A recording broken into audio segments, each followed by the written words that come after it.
권혁성 원장의 한방톡.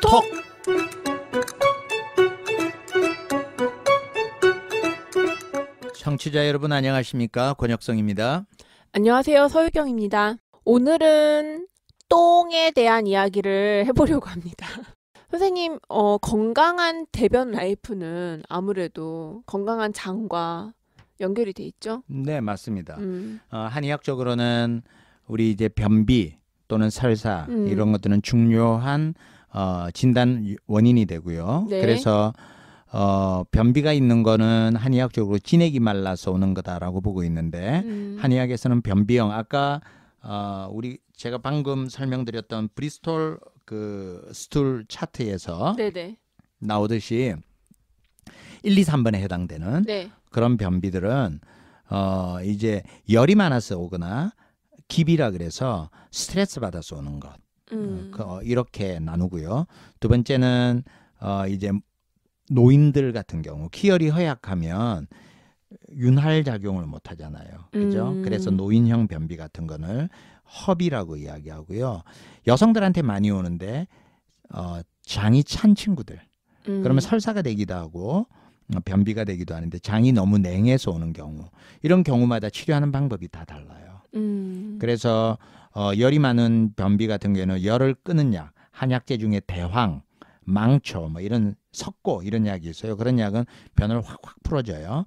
그다음에 이제 스트레스로 인해서 오는 그 변비는 그 스트레스를 풀어주는 약재들을 쓰고요. 기를 움직여주는 약을 쓰고요. 노인형 변비로 기혈이 허약한 경우에는 기혈을 보하는 우리가 뭐 당귀, 숙지황 이런 약재들을 먹어서 음기를 보하면 네. 변을 잘 보게 돼요. 그런 약을 쓰고요. 그다음에 차가워서 오는 변비 환자들한테는 이제 장을 따뜻하게 하는 약을 씁니다. 대표적인 약이 건강, 그다음에 강황, 카레 같은 거 이런 약들을 양기를 보해서 따뜻하게 해서 대변을 치료하는 그렇게 한의학적으로 분류를 합니다. 그 변비 종류 지금 여러 가지 말씀해 주셨는데 보통 우리가 변비를 치료해야 한다라고 이야기를 할 때 물 많이 마시는 거랑 식이섬유를 많이 먹는 거를 권하잖아요. 네. 이 네 가지 변비의 종류에 다 해당되는 건가요? 네.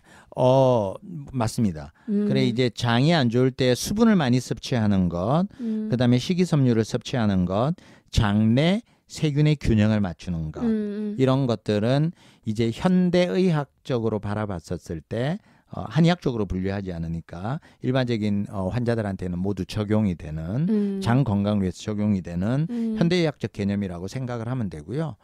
일단 먼저 한의학적으로 분류하는 방법. 그래서 한방이 훨씬 과학적이기도 해요. 변비라고 해서 모두 다 설사약을 주는 게 아니라 어떤 경우에는 장을 데우고 어떤 경우에는 열을 빼고 어떤 경우에는 기력을 보해서 변비를 치료한다. 설사도 마찬가지예요. 설사도 한의학적으로는 위장이 나빠서 하는 설사, 비장이 약해서 하는 설사, 거기에 따라서 약이 또 달라요. 그뿐만 아니라 대장이 약해서 하는 설사 같은 경우에는 배가 몹시 아파요. 지금의 과민성 대장 같은 거고요. 이제 소장이 나빠서 오는 설사 같은 경우에는 소변이 잘 안 나오면서 설사가 나는 거예요. 거기에 대한 열이 많아서 오는 대변이기도 하고요. 그 외에 이제 새벽만 되면 배가 아파서 화장실 가서 대변을 보는 경우 있어요. 네네. 이런 경우는 신설이라 그래서 콩팥이 허약해서 설사를 하는 거예요. 이럴 경우에는 의외로 신기능을 보하는 약을 쓰면 설사가 없어져요. 그래, 이런 환자들의 특징이 젊은 사람들에게도 부부 생활을 굉장히 과도하게 그리고 많이 했다. 한의학적으로. 그러면 신장의 신정을 손상이 됐기 때문에 신기가 더 약해지거든요.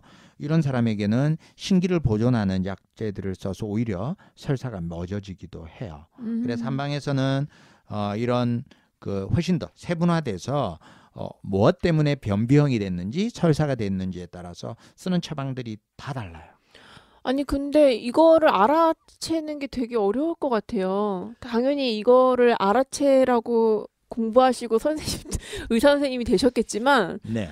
설사가 심해요 이러는데 그 환자의 원인을 딱 이렇게 캐치해내는 게 네. 그게 진단이죠. 그러니까요. 네, 그럼요. 그래서 이제 오장으로 진단하고 기혈이 허약한지 열이 많은지 이런 거 진단하고 그래서 약제를 써서 네. 뭐 항상 100% 다 정확한 건 아니죠. 나는 열이라고 봤는데 열약을 썼더니 안 돼. 이분은 기혈이 허약한 거였구나. 이렇게 또 진단을 해서 약을 바꾸면 네. 또 듣기도 하죠. 그래서 사실은 치료와 동시에 치료가 되면서 진단이 되는 경우도 있어요. 근데 이제 이런 그 일반적인 한의학적인 진단은 또 한의사들을 만나야 되잖아요. 그죠? 그런데 뭐 아주 심한 설사를 한다라든지 배가 너무 아프다든지 그러지 않으면 대변이야 뭐 좋은 때도 있고 나쁜 때도 있으니까 그렇죠. 일상적으로 지내죠.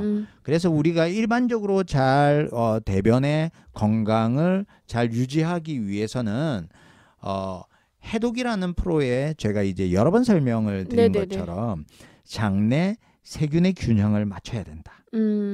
그래서 어린아이들은 어떤 걸 먹어도 누런색 아주 좋은 대변을 한덩어리 황금똥이라고 하는 그죠. 툭 보잖아요. 그런 대변으로 되는 이유는 좋은 세균이 많더라.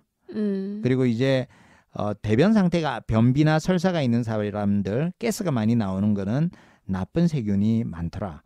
그런데 희한한 거는 이 내가 좋은 놈의 줄을 쓸까 나쁜 놈의 줄을 쓸까라고 눈치 보고 있는 중간 세균들이 있어요.